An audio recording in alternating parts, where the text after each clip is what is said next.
Greetings ladies and gentlemen, and welcome to this latest video for Retreat Hell, taken from the subreddit HFY. The link to the original is down below, and if you enjoyed the story, head over there and let the author know. If you wish to support this channel, there are many ways to do so, also, strangely enough, listed down below. Don't forget to subscribe, or we'll have a platoon of angry cat-like creatures attacking you in your sleep. Anyways, on to the sci-fi. A quick thank you to the T5 peeps: Bob the Dragon, Data Magnet, Cat Crab Lobster, Dark Machine, Estrella the Dreamer, Messick, Fudic Yol, and Casper Arnholtz. Thank you very much. Retreat Hell, episode 16. It's a long, chunky episode, so I'm going to be breaking it up into 3 parts. So here we go, part 1. So, how big is this place anyway? Kimber asked, peering out the side rail of the truck as it rumbled and bounced along the road that was well built and handled carts and wagons, but not made for heavy military equipment. The front of the truck's bed was packed with blankets, and second squad was crammed in behind them. Somewhere around 12,000 people before the war, Rin said, though between the royal host, camp followers, and refugees, there are tens of thousands of people in and around the city. A small city by local standards, Bradford said, earning herself a narrowed-eyed ear flick from Rin. She gave him a wink. What was it called again? Tianya, Rin said, cocking an ear at him. Bradford looked askance at Kimber as well. Weren't you paying attention at the brief? Gonna be honest with you, Jabs, Kimber said, glancing back. I kind of tuned everything out between listen up, devil dogs, and you're all ambassadors. That was the entire brief. He shrugged. Who actually listens to those things anyways? She glared at him. It's fine, Kowalski said. I've been talking to some of the guys who are handing out food and humanitarian shit to the refugees, and I got a real dope on this place. Oh, God. So, they've got a bit of something for everyone, he said, leaning forward. Place has a reputation for good food, but it's kind of scarce right now. Anything local's gonna be expensive, but with the stuff we've got to trade, might be worth paying for a meal. Bradford nodded. Well, that's actually good information. They've also got this big open-air market thing, and a whole district of shops supposedly got a pretty nice garden thing that's kind of famous. And some statues and crap. Good for pictures and the like. She leaned forward along with the rest of the Marines. Some of this was in the brief, but they were a bit sparse on the local details. It's pretty crowded and packed in spots, but the main market area is pretty open. The army put up a wall around the place when they moved in a while back, fenced in a huge part of the fields around the town, but they ain't using most of it.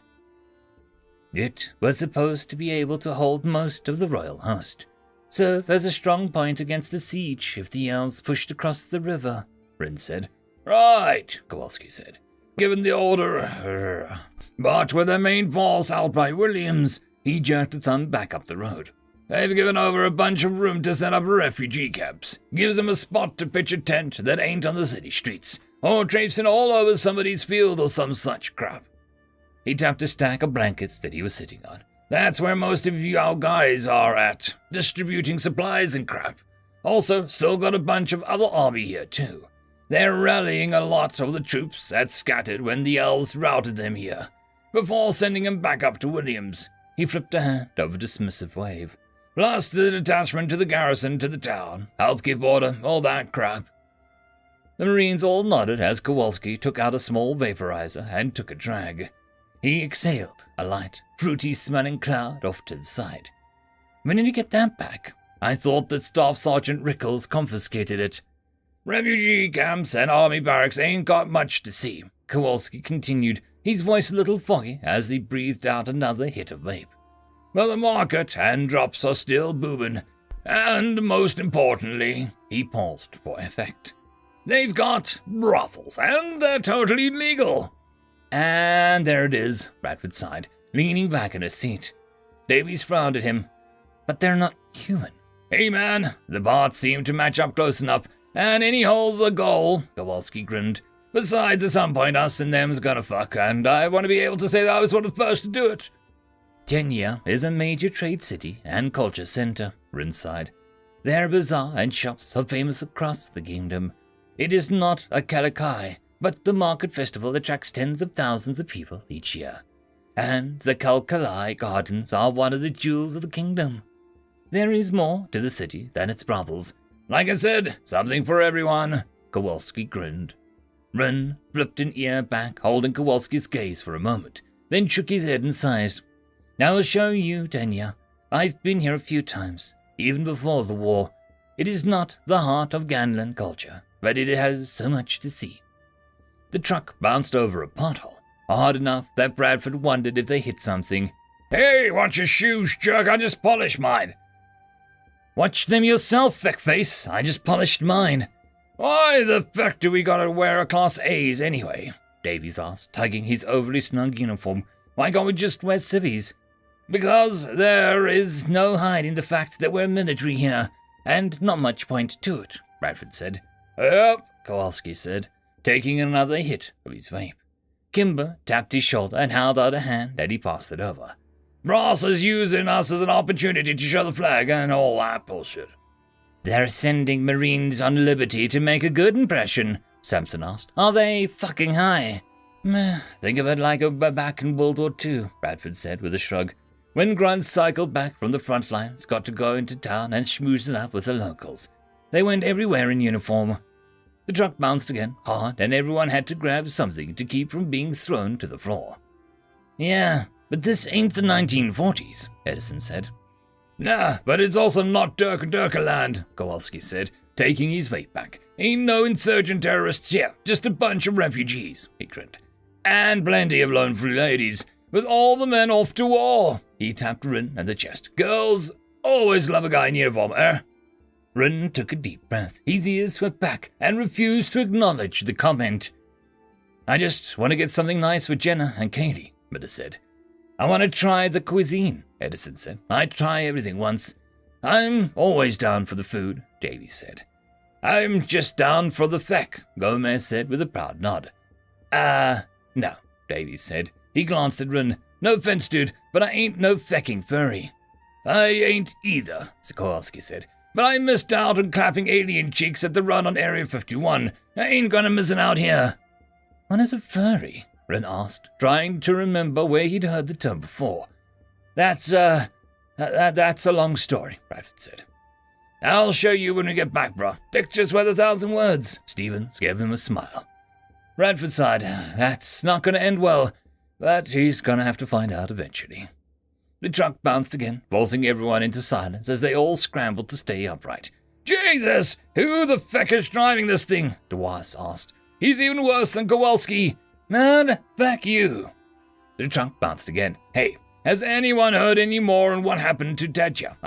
Yagi, Edison asked. I hope she's all right. Last I heard, they had her in a lockup while they figured out what to do with her, Bradford said.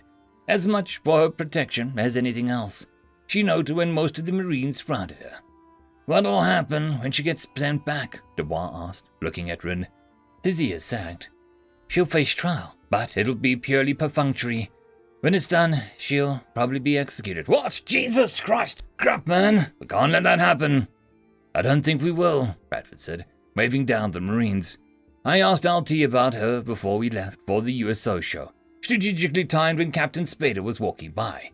He didn't say much, but it sounded like they put her in a locker more to keep anyone from trying to steal her away than anything else. So we're keeping her? Dubois asked. You think the brass is just dumb enough to let someone as powerful as she slip away for no good reason?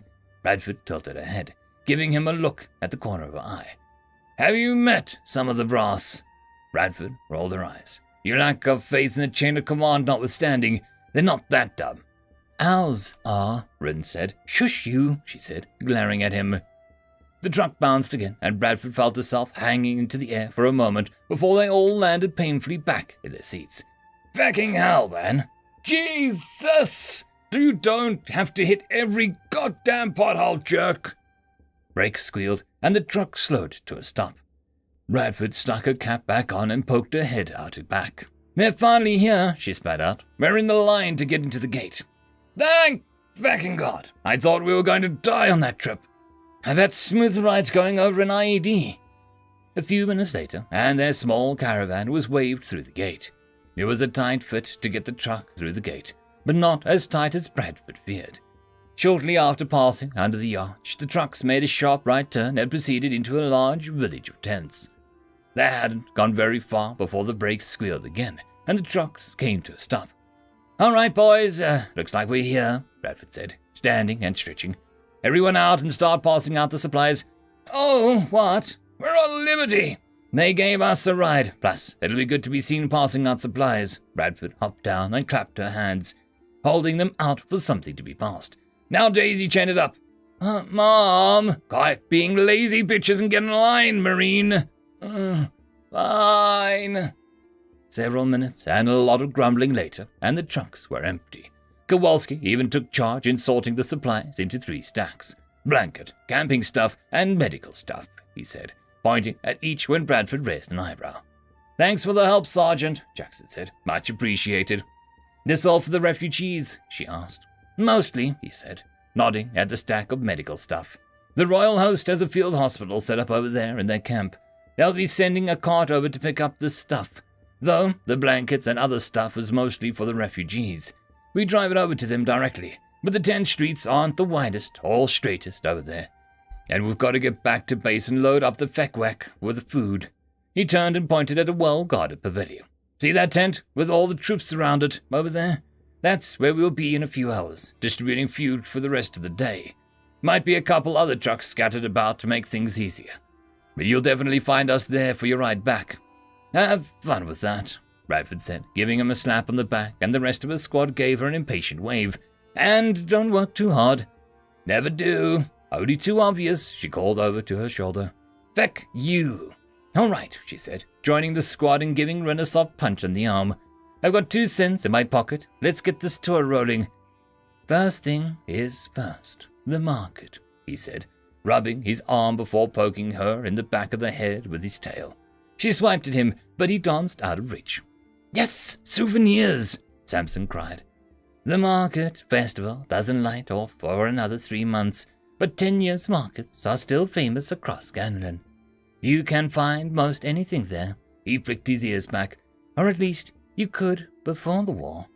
Some things are a bit tight these days, but even before the portal was opened, the market was still very much active." He waggled his ears. "Most importantly for today, though, it is also a great place to sell. I'll show you some of the right traders to sell all the human gadgets and paraphernalia that you've brought. Should get you a fine coin or 2 with it." "Ah, capitalism at its finest," Kowalski said. "Buying cheap, useless crap in one place and selling it for a mint somewhere else." "The story of our trade with the Kalamkali," Rin said, chuckling. The markets were in a large open field that the city half engulfed. Tents, pavilions, and stalls of various levels of performance were erected all over the area. The place seemed like it could pack a lot more, however, even after accounting for several of the more permanent stalls that were empty. This place probably packed almost shoulder to shoulder during the festival, Bradford thought, trying to picture the colorful silks and banners strung across the place that Rin was describing. "It's bustling enough as it is." They stopped at several stalls, and while the Marines did a little shopping, they were mostly selling. Not everyone was keen on doing business with the stocky elves, and a few gave them suspicious eyes. But many others were happy to see them and talked of them turning a tide in the war. Most were happy to take their goods for coin with a little haggling.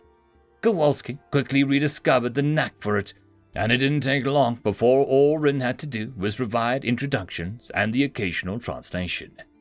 They walked out of the market much lighter in goods and heavier in coin, though Bradford and Rin both held some of their stock in reserve. The tour of the city wasn't as grand as the sights in San Diego or San Francisco, but Bradford did enjoy the sculptured garden, and they all had fun taking pictures with various statues. Rin talked a little bit about the history of the city's architecture and how it was one of the first cities to build a true sewer system, but he could tell the Marines were more interested in exploring the current city than the history lessons. Bradford felt bad for him, leaning towards him as they rushed back towards the square. "You can tell me all the history you want later, when we're not shepherding a bunch of toddlers." He smirked, flicking an ear at her. As the tour was quickly finished, Bradford reminded them to make sure that the peer-to-peer app on their phones was running, and to keep their phones on them. They haven't gotten all the cell towers set up yet here, but with this app, we'll still be able to keep in touch, and let each other know if anything happens. Yes, Mom, Kowalski said as the squad split into groups, and before they could blink, Bradford and Rin found themselves partnered up and alone. Bradford narrowed her eyes after the departed Marines. They're up to things they don't want me to see. She gave him a sympathetic frown. Surprised they didn't take you along to join in the fun, though. Would you let me go off with them unsupervised? He gave her a sideways glance and cocked an ear at her. No, she said, glancing back at him. There you go. He rolled his ears. Ugh, she sighed. I hate being the mom sometimes. He chuckled. Come on, I'll show you the rest of the gardens. Then we can head to the shops. She smiled. At least it'll be quiet, for a change. She glanced at her phone before slipping it into a pocket. Hopefully. Are you sure you know where you're going? Kimber asked. Of course I do, Kowalski said, turning smartly down another side street. I always know where I'm going. The Kishmen they passed in the street gave them a wide berth, staring at them until they rounded the corner. Gomez scratched his head. What about that time, a couple weeks before the portal opened, when you were trying to find the burger joint? Oh, that time in the LA, bruh. We never did find that surfer shop. Or when we took a trip to the Grand Canyon, Kimber said. Gomez scratched his head again. I think I remember old Gucci telling a few stories about you getting lost in Afghanistan too, Hoss.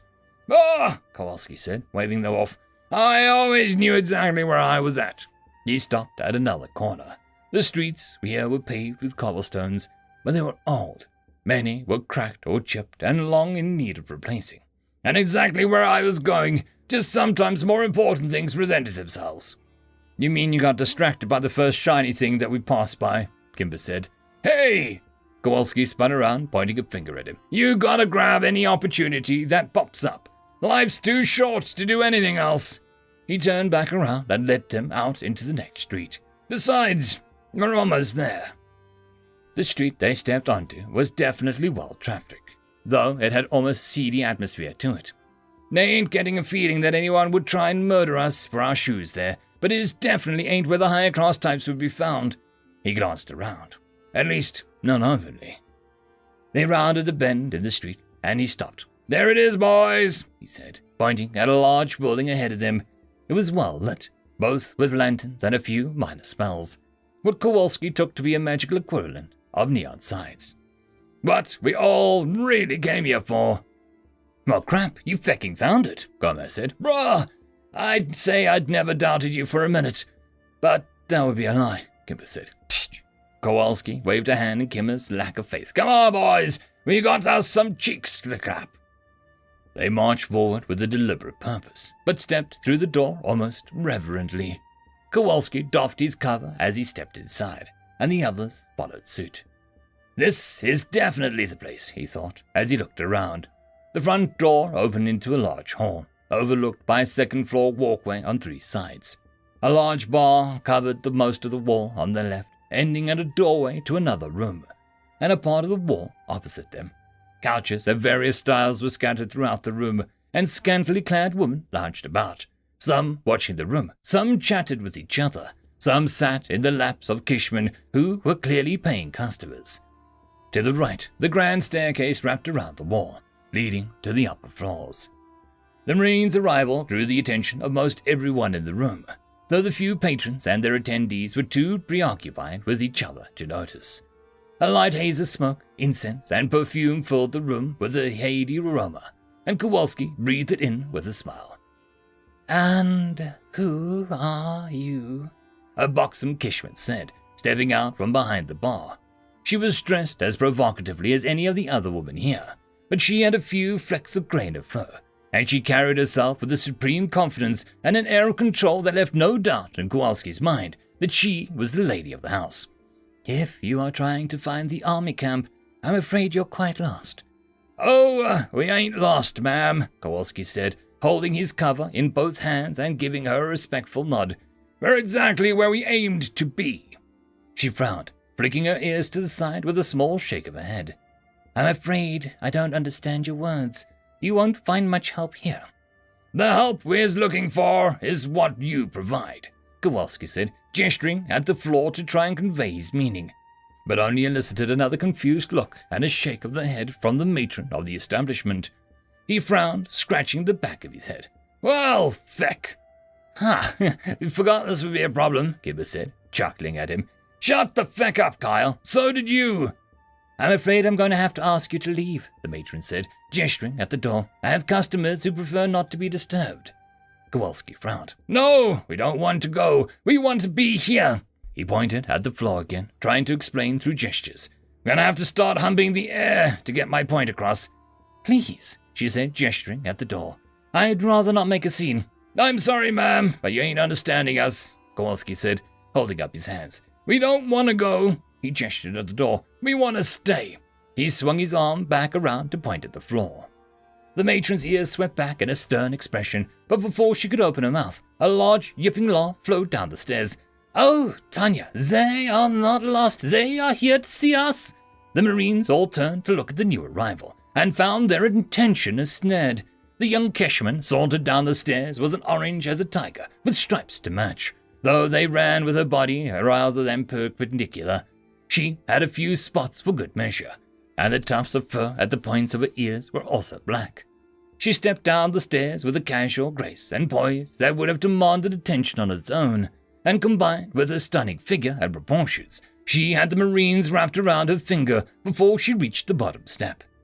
She grinned, clearly quite happy to toy with their attentions as she sashayed her way over to them.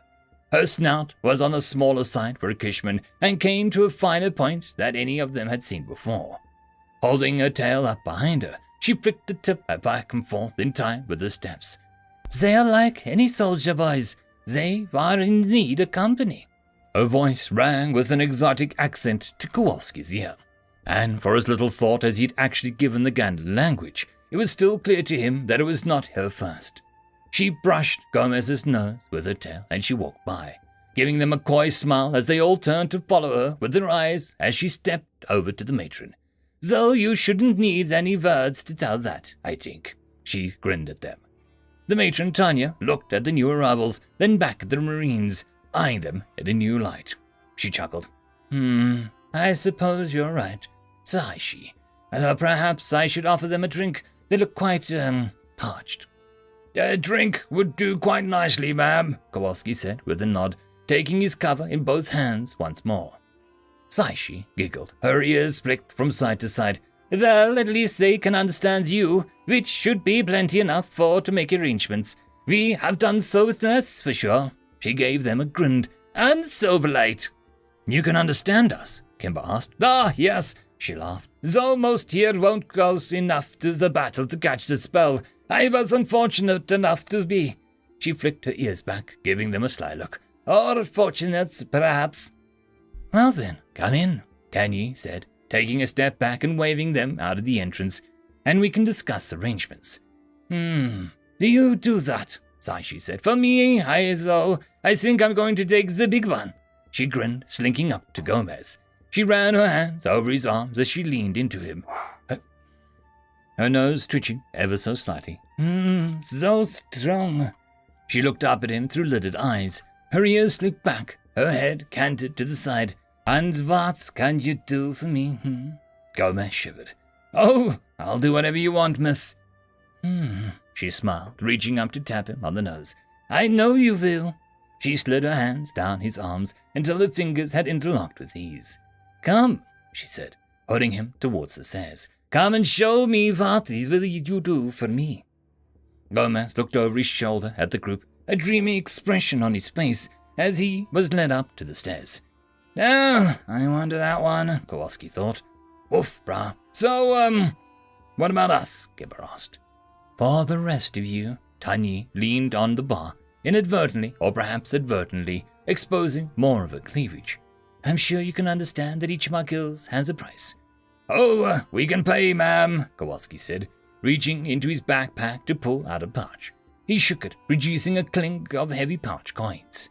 Tanya's ears swung up. "Excellent," she grinned. Twirling an ear away from the back towards them, Kowalski realized that they were still very much at the center of everyone else's attention, and found it escalated to a whole new level as they were suddenly surrounded by women. "Take your pick, girls, or let them pick you." She flicked an ear at the Marines. "You get the standard rate if they pick you, or each girl's special rate if you request them." Another ear flick. "It's double for two." The Marines all soon found themselves led off into adjoining rooms, or led up the stairs, eager to have a good time. 150 gold crowns, Bradford said, dropping a ream of paper on the counter in front of her and a heavy thunk.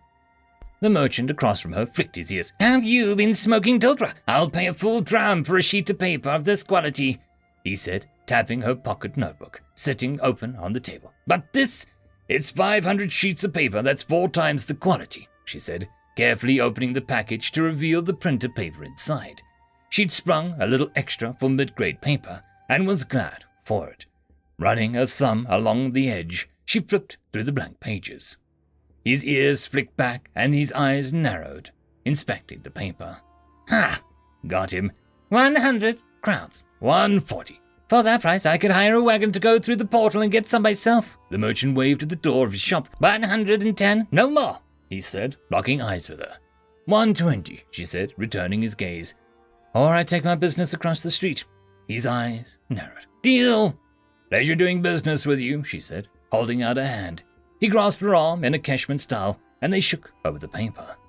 He ducked into a small safe behind the counter, and came back up to count out her gold, double-checking the count as she stuffed a half-dollar-sized discs into his second overfilled coin purse. She gave him a final smile and nod, and turned away to find Rin. As she walked away, she caught sight of him in the small mirror. He grinned as he inspected the paper once more, and the set of his ears as he glanced at her back was unmistakable. "Ha! That bastard thinks he robbed me." Repressing a skip in her step, she found Rin waiting by the door. "Having fun swindling the locals?" "A blast," she said. "Any luck?" "No," he said, leading the way in and out of the shop, then falling into step beside her as they walked out into the street. "They have nothing from the army here." "I'm sorry," she said, then touched her stomach and frowned as something gurgled. "Problem?" he asked, tilting an ear at her. "Yeah," she said, pushing the discomfort aside. "Something we ate earlier isn't sitting very well." "I'm surprised it's sitting at all. I warned you not to use so much Kalunzi." He flicked an ear at her. "Yeah, but it tasted so good. Weirdly sweet and zesty. You guys could make a killing with that stuff." "You ate enough to put half a line in the latrine for a week," he said, his ears flicking up. Doesn't feel any worse than that bad night at Taco Bell," she said, then chuckled. "Though I bet Davies is crapping his brains out right now. He was practically drinking that stuff." "I saw," he said, sweeping his ears back, then chuckling to himself. They looked at each other and shared a laugh at the thought of Davies' discomfort. Rin turned off the street, stepping onto an open shop door. "This looks promising." "Third time's the charm," she said, following him inside. "What about this one?" Miller asked, holding up a robe of a heavy silk-like material. It was blue with a white trimming and highlights. "Oh, here, let me try it on." Samson rushed over. "May I?" he asked the shopkeeper, who nodded. He didn't understand a word of English, but had shown no difficulty in understanding their meaning. "Here, hold this." He handed Miller a basket of several other items that he had already purchased, some from that stall. "Of course," Miller said, passing the robe over as he took the basket. "Now, let's see." Samson carefully slipped the robe on, then struck several poses before turning and walking back and forth like he was on a runway. "How do I look, sweetheart?" he said, putting on a mock tone of a fashion model. "Just imagine me as Jenna." He paused mid-turn and swung his head to look at Miller, hips cocked. "Does this make me look fabulous, sweetheart?" Miller laughed. "I think this one is definitely the one for Jenna. But I think the red one looks better on you." "I think you're absolutely right on that, bro," Samson said, holding up his arms and looking down to inspect the robe. He carefully took it off and passed it back to Miller, who pulled out a handful of coins for the merchant. The Kishman happily took the gold pieces, then took the robe and folded it inside a protective sheet of thin, rice paper-like material. Miller took the package with a smile and carefully stowed it in their locally made basket. Oh, come on," Simpson said, grabbing his arm and pulling him towards another merchant stand. "I see jewelry. We have to try it on." "Oh," where Jenna loves jewelry. End of part 1. And that, my friends, concludes this video. I hope that you enjoyed, and if you do, please consider supporting the author, even by popping over and leaving a thumbs up or a nice comment, just to show your appreciation for the story. However, if you wish to support this channel, there are links down below which will help immensely. I will see you all in the next one, and until then, I hope that you have a fantastic day. Cheers.